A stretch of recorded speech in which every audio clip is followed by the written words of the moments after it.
Hi, everybody. I am Kelly Siegel McGinnis. I am a clinical social worker here in Collingswood, New Jersey, and I have a practice called Insight Mental Wellness. That's where I am right now, where I see kids, teens, and adults who are just wanting to feel better and to have things go more smoothly in their lives.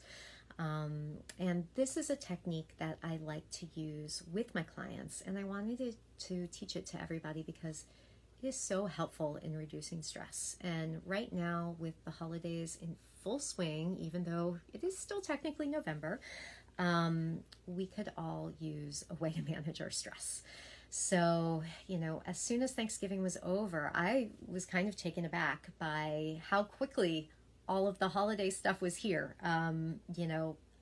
Whether it's driving around town and all the lights are up, or all of the Black Friday cyber deals, family talking about, well, what do you want this year? What are we going to get the kids? Plus all of the commitments that you have, which for the most part are really fun. Like, these are good problems to have, but they still cause stress. And if you are somebody who is used to kind of taking everything on in your family, or wanting to get like the perfect gift for everybody, you are probably really feeling it right about now.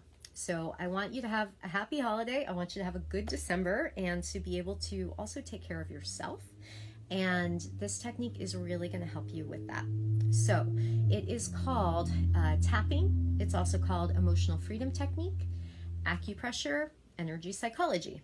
Whew. I really wish they would streamline and find something that was just one name, but for the purpose of this, I'm going to call it tapping. So tapping is kind of similar to acupuncture, if you've ever had that done, in that it goes on the theory that we have these pressure points throughout our body that are connected to sources of energy. So if you've ever gone for acupuncture, you might go because, you have a pain in your foot, and all of a sudden the technician is paying attention to your stomach, and it's kind of like, what is going on? But these pressure points are also really helpful in reducing emotional distress. So there's a method that we use that does not involve needles. No needles, thank goodness. Actually, all you need at any given time is your hands, is your fingers. So you can do it on the go, you can do it dropping your kids off to school in the morning, you can do it in the shower, on the subway, in the car, wherever you are with your hands and you feel stressed.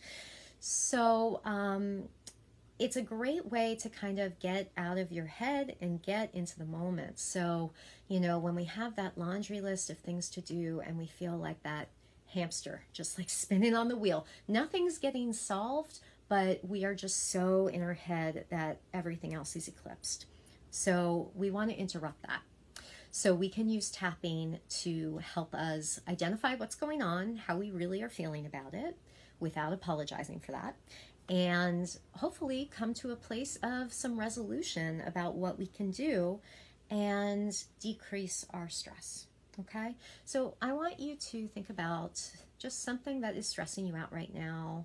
Maybe it's related to the holidays, maybe it's not, but for this purpose, I am going to focus on the holidays. And just take a few seconds, just kind of go in. Notice how it's making you feel. So notice the sensations that you're having in your body, where they are. For me, when I get anxious, I definitely feel it in my chest.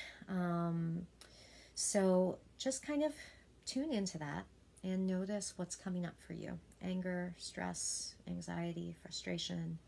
And what we're going to do now is we are going to go through these pressure points together, and I'm just going to talk you through an example. I'm just going to use an example of somebody who has overcommitted to everything and is now kind of like, oh, what do I do here? So feel free as I'm going through to use whatever kind of words are more true for you. Okay, so I'm going to teach you some of these acupoints that we use in this technique. This is called emotional freedom technique. Okay, so we first start off with the side of your hand. So it doesn't matter which hands or fingers you use. I'm right-handed, so I use my dominant hand, but it doesn't matter. So this is often called the setup point. So we want to hit this. This is called the karate chop. Makes sense.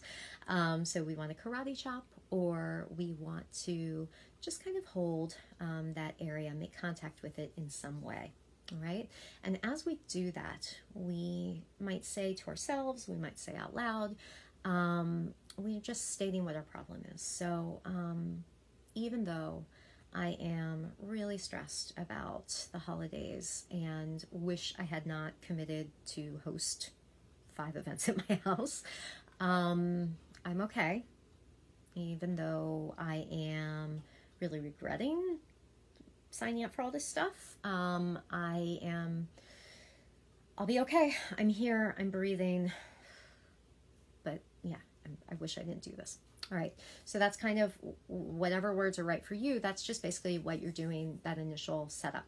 Okay, so moving on to the top of your head, that's a pressure point up here, and so you can either tap or just hold, and we're gonna say, I feel really stressed out. That's it. I feel really stressed out. Moving down, there's a pressure point right by your inner eyebrow. This is a point that's often associated with frustration, pain, or trauma. Think about it. If we see somebody on the news who just found out something horrible, a lot of times people are kind of like that. So it's a very important kind of, it makes sense. Like, okay, that's somewhere we want to touch if we're feeling stressed. So I'm frustrated with myself for taking all of this on again. Pressure point over here. Sometimes this can be associated with anger, but you could just say, I'm really overwhelmed right now. I'm exhausted. We're going to go right below the eye. Tap on there. I'm frustrated. Why do I do this? We're going to go under the nose. I'm just overextended right now. Under the lips. How am I going to manage all this? We're going to go to this spot right here. It's underneath your collarbone.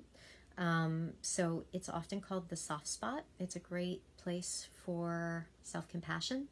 So if you're somebody who's really hard on yourself, like if you're watching this video, you probably are, that's going to be the spot that you're going to want to just touch every once in a while. Just rub it in a clockwise motion. If you're having trouble finding it, you can stick your arm and your thumb straight out, and you can just pull it up, and then chances are you're going to hit it that way. All right, so I wish I wasn't so hard on myself right now, but I want everything to go beautifully. Okay, under the arm. I am never going to get this done. I'm really anxious. The spot between your pinky finger and your ring finger, right in here. That's called the gamut spot. Really good for depression and for pain. I'm screwed. Right? Like, let's just be honest with ourselves here. I feel like I'm screwed. And then finally on our chest. This just doesn't feel good right now. Okay, so that was round 1. We're going to move a lot quicker now. Okay, so round 2, we're going to go back to our setup point. Even though I have overcommitted and I am really stressed out, I'm okay. I'm breathing. I made it. I just don't like this feeling. I'm feeling really anxious and frustrated. I'm feeling frustrated. I wish that I had set better boundaries for myself. I don't know how I'm going to get this done. Why have people not asked me to help? Obviously, I need help. I am really stressed out. I'm anxious. I don't know how I'm going to handle all this. Ugh. Ugh. Ugh. Even though I'm really stressed out, I'm okay. Even though I don't feel okay, I guess I'm okay. I'm really frustrated. Why don't people offer to help more? They just assume I can do it all.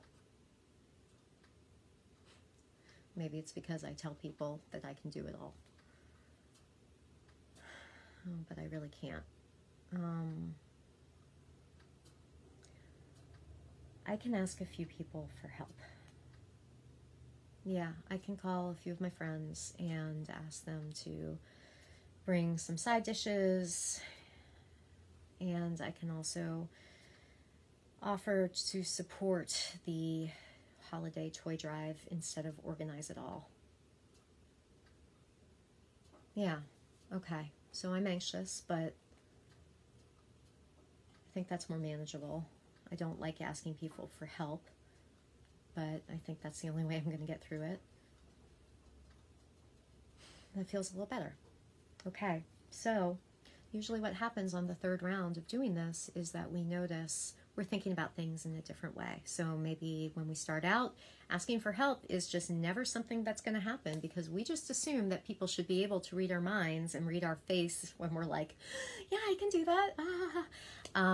But guess what? Like, it doesn't usually work that way. People are not mind readers. And so we need to be open and transparent about what our needs are. So often doing these kinds of practices can not only help you feel a little bit more in control, but it can help you problem solve and get off of that hamster wheel. If you do this for 3 rounds and you find that like you're still feeling pretty stressed out and anxious, do it again. Do it again after that. It really only takes a few minutes once you get the hang of it. You can always look on my website or my Facebook page or my blog. I'm going to be posting more of these things as the month goes on. And I will also have a handy dandy cheat sheet that I post that shows you all of the pressure points and reminds you of the order to go in. That's a great thing to download onto your smartphone so that you don't have to go looking for everything. You can just see it right there under your photos and get some quick relief. So I'd love to hear comments below about how this is working for you. And please feel free to contact me for any questions. And if you are interested in really doing some good work to prepare yourself and your family for a more joyous time together, may I recommend individual and family therapy. It is the gift that keeps on giving, believe me. So wishing everybody happy holidays and hope to hear from you below.